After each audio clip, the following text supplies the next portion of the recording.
Okay, that's my latest report. I just put a report on last week. Yeah, I guess it was last week. I decided I don't like the report at all. It's the most boring report I've ever done. It was terrible. It's messed up. It's disorganized. It's just a nightmare. I was listening to it tonight. I fell asleep. I put myself to sleep. I'm trying to, of course, it's tanking. I don't know why it's tanking though. I don't think they've advertised. I mean, the algorithms, whatever they call them, they haven't put it where it's people, where it advertises with the algorithms. But it's not a good report. And I have a couple more, I guess two more, and I'm going to put this one on, hoping they'll be better than the other one. They're talking about, first of all, that Caravan. And what I want to do is try to, I major political science and have a political science degree. I'm taking what I learned and a little bit of constitutional law, and I'm taking what I learned in constitutional law and political science and applying it, and adding on to Fox News what they don't say, that they might have learned if they got a political science degree, what they might know. Discrepancy, like I say, discrepancy between what Fox says and what I think is important from political science in my constitutional law course. Okay, now the first thing, the Caravan. It seems to me that Pence stated that he said the Caravan, the people in Tequila, Mexico that are trying to get in the United States, bust the border, whatever they're trying to do, people from Guatemala. He said that he thought Venezuela was somehow behind it for political reasons. This was what Pence, the vice president. I don't know if he's right or not, but what Pence needs to do is go down there and tell them, what you need to do is just turn around and go to Venezuela. In fact, we'll even take two 747s down there. We'll load you up and we'll fly you in and let you off. And let Venezuela deal with the problem. That's what I'd do if I was him. I don't know if that'd work or not. But anyway. Okay, so Caravan. I think Trump is going to win that. I mean, here's my view on the Caravan that I don't think they bring out enough. It has to do, I brought out on previous reports several times, but what I see it is a power struggle between Trump and the corporates. The corporates own Time Warner. I mean, they own, Time Warner, Comcast, they own the media. And they want the cheap labor. They want the borders open. So they spread propaganda that Trump's a racist and this and this and this because they don't. That way, like I say, the Spanish people that are working here legally don't have a living wage. And so, and that's why he hasn't got his wall through yet, because they know if they lie about Trump through CNN and MSNBC, and the corporates, they gang up, they collude.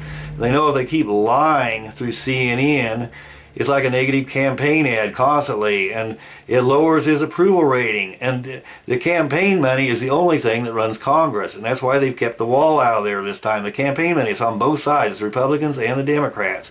They pour that campaign money, they seize up Congress. There's only one other possibility that would override their campaign money. You know what that is? Public opinion. But the public's all sitting on their ass. They aren't doing anything. But I think Trump has a little advantage right now because what's happened, you've got these caravans coming up and the public's watching it. I've noticed the number of people who want to close the border has gone up by 10% in the last week. So what happens, CNN, they're pouring the corporates are pouring all that campaign money into Congress to keep Trump's approval rating low so they keep the wall out. But if you get enough, if his approval rating goes high, and that's why they run that, that's why they lie about him all the time. That's their motive for lying. They know they're lying. I mean, they know they're not. They know they're telling the public a lie, but they know it works, and they know that people suck it up. But Trump has a big advantage right now because he's got a bunch of the public on his side, and the number of people is going up astronomically, pretty fast. The number of people want those borders closed. And I sort of think the corporates are going to land on their ass, and I sure hope they do. Anyway, I'll pray for it tonight. Oh, the corporates land on their ass. They sure would deserve it. Yeah, I mean, they're not, look, they're not on the side of the Spanish race or anybody else. They're on the side of their wallet. That's all they care about. And we've got to protect our own first, and that's what we did in the 60s. No one ever complained about it in the 60s.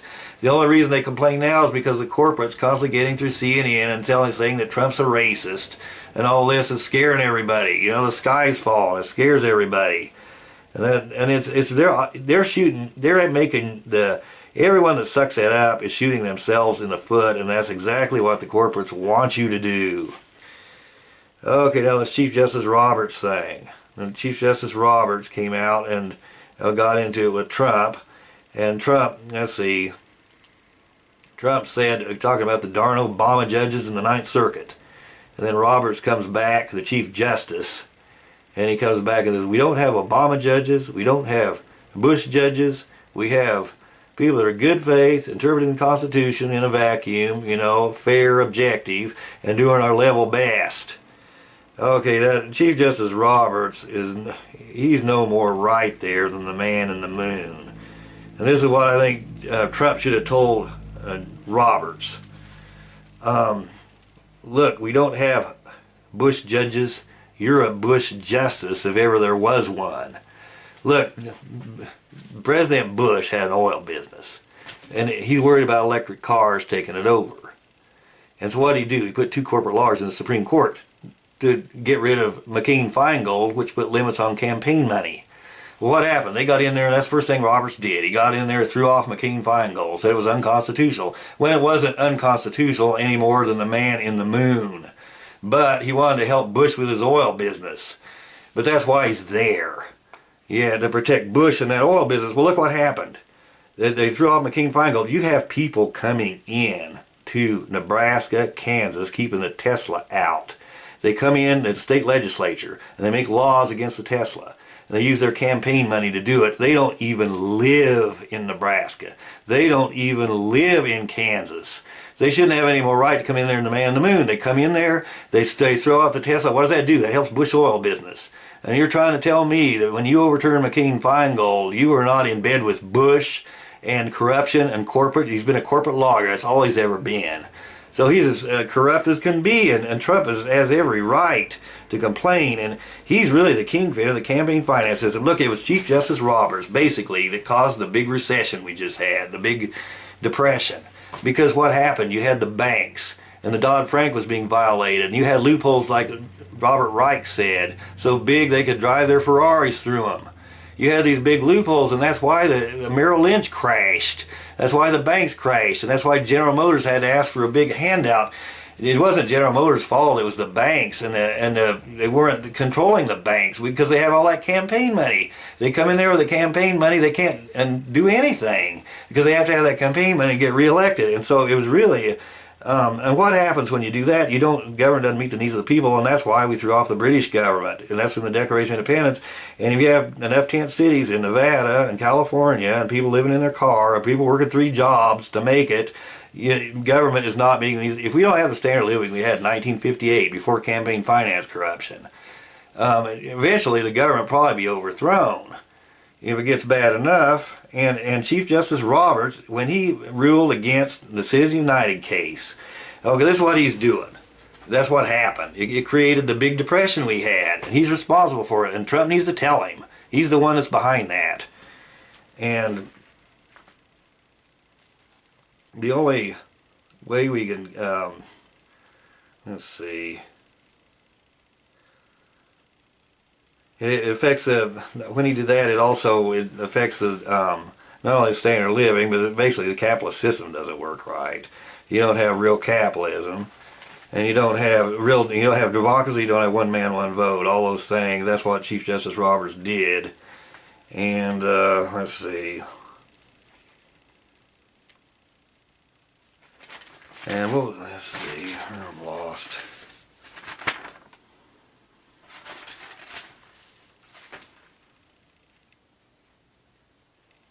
That wasn't it.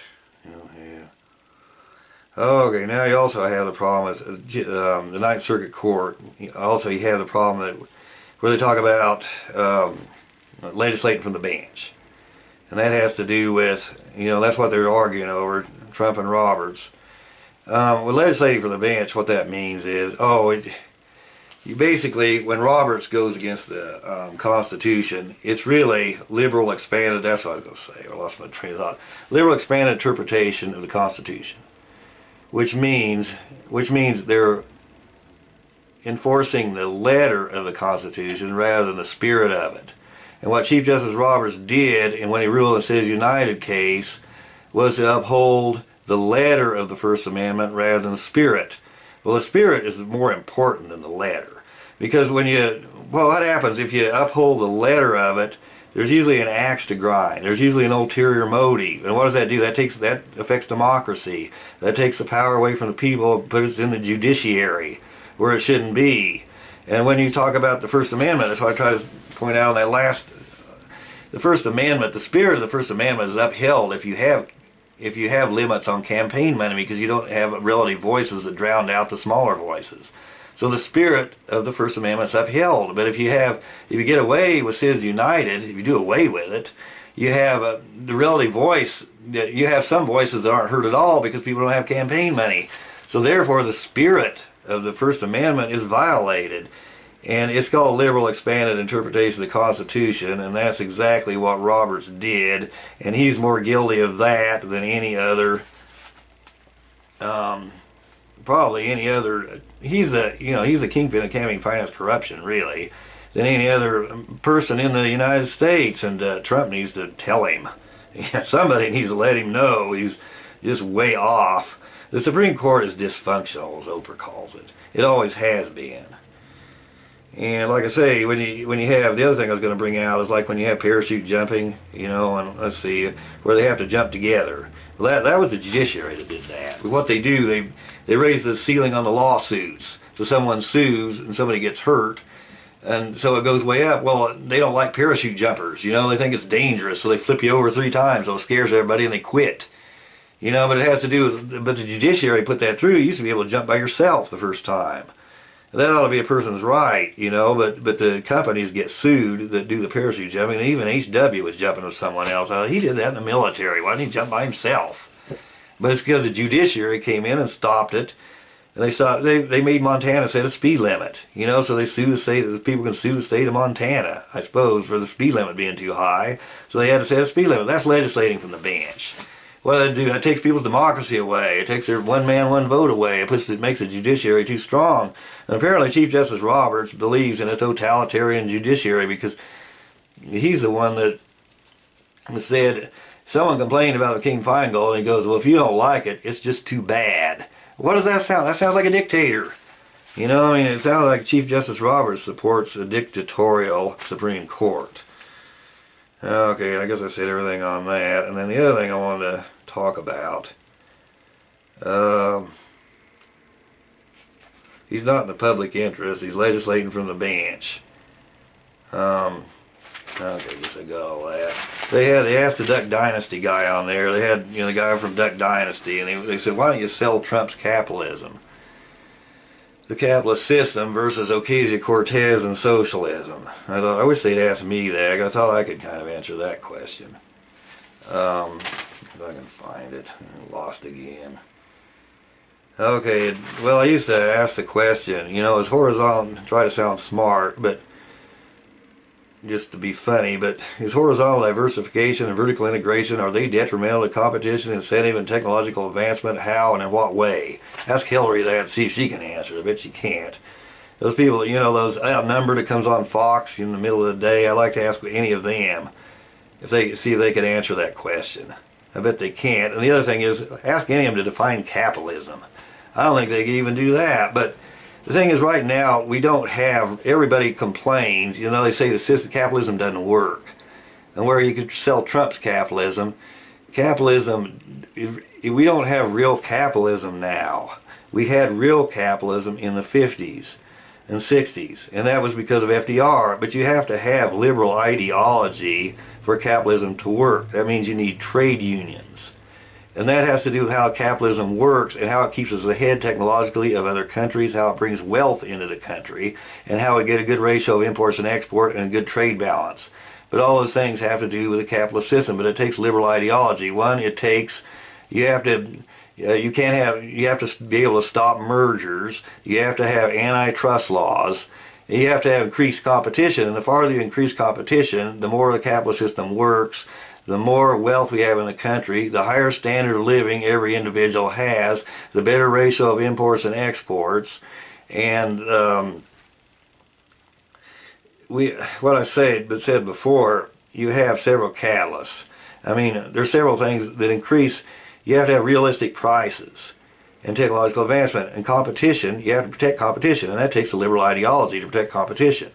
And so you have to have technological advancement or a lot of money. You have to have realistic prices, and which means you can compete on the international market. You can't compete on the prices are so high. We don't compete on the international market anymore, and we have to protect our working class, and we don't have trade union strength. We need all those things. But that has to do with capitalism, the real capitalism, what we had with FDR, and that's why capitalism works better than socialism, because you have kind of a cycle. You have competition. Someone will compete on the international market, they'll get their price down, they sell more on the international market than they would anywhere else, and they're making more money than they were before, even with their price higher. So they have competition between two different companies. They get more technological advancement, and the more technologically advanced you are, if you're the only person, if you're the only country that has a technological advanced item, it's going to be stronger in the international market for that reason. You put more money into it, you sell it overseas, you put more money into it, put that in technological advancement, and then it's a vicious cycle. And then you have even more technological advancement and even more money, and it keeps going back and forth, more money, more technological advancement. But you have the incentive to advance, you have more incentive to advance too. Those three things are catalysts. Realistic prices, more money, incentive to technological advancement, and incentive for technological advancement, and all those things are a vicious cycle that keeps going around in circles, where you kind of like, like I said with a tornado, you get something for nothing. It's like an F5 tornado is worth more than a F1. It's more free energy. That's essentially what you're getting. You're getting something out of nothing. It's a cycle. It's like a tornado. But anyway, for capitalism, the real capitalism to work, you have to have competition. That's the main thing. And for horizontal diversification, vertical integration are detrimental to competition, then you don't have technological advancement, you don't have realistic prices, you aren't strong in the international market, and you don't have a good ratio of imports and exports. That's where Trump, now socialism doesn't really do all those things. I don't think you have the competition incentive with socialism. But in a way, socialism would help if you had socialized medicine, because the AMA is a tapeworm on the rest of the economy, because it's taking people's house, then it lowers consumer confidence. Where if you fix that, with Bernie Sanders, and probably even with the schools and everything, they're so corrupt, you'd have a system that worked more like the capitalist system in the 50s with Bernie Sanders socialism. But capitalism that we had in the 50s is actually better at creating wealth than Sanders' socialism, from what I can see. And and mainly technological advancement too. You have, like I say, they'll cure cancer, stuff like that. And instead of your grandparents or great grandparents got colon cancer, died 3 months later, and now you get the very same report and they'll cure you. That kind of thing. And the more competition you have in the AMA, the more cures you're going to have. That's what I'm saying. And I don't think the socialist system doesn't create competition that way. But anyway, that's what I would have answered on that one. Okay, and I guess that's all I've got. I hope this report was more interesting. I've said a lot of these on previous reports, but they come up on Fox News, and just once I'd like to hear Fox News talk about government corruption and the campaign finance system and how it's a power struggle between the corporates and Trump, but I never hear that, and I never hear anybody define the word capitalism. Okay, thanks for watching.